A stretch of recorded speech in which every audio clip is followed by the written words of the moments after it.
Magpainit na ako ng mantika at igisa ko na yung bawang.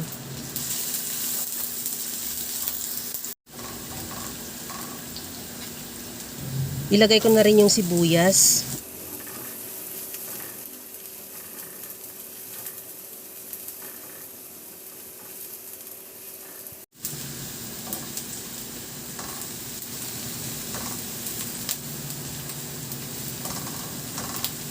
At ilagay ko na yung 500 grams na pork ribs. Ihalo hanggang sa mag-iba na ang kulay o makita mo na rin na medyo naglalabas na siya ng sarili niyang mantika.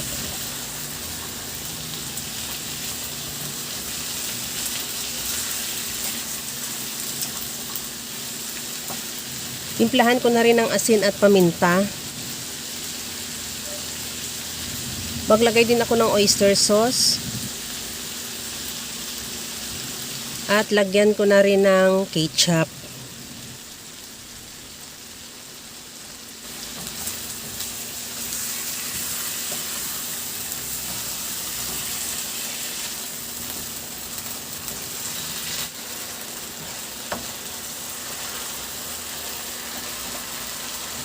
Sa puntong ito, maglagay na ako ng Sprite. Kahit anong brand ng lemon soda pwede.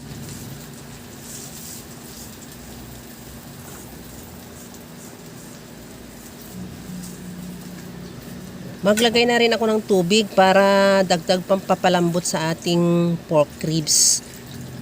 Maglagay na rin ako ng cinnamon bark, 1 piraso lang.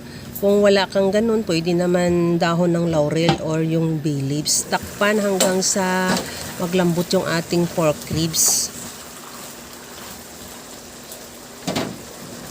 Maglagay din ako ng calamansi juice.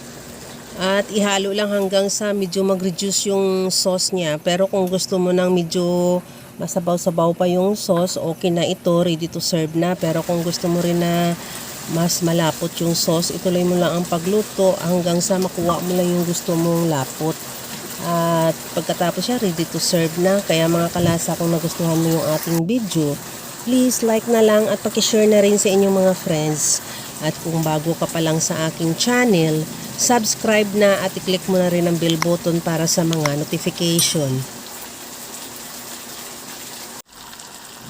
Okay na tong ating pork ribs in Sprite. Hanguin ko na lang yan at ilagay sa ating serving plate at ready to serve na. Hanggang sa muli mga kalasa, thank you for watching. Bye-bye!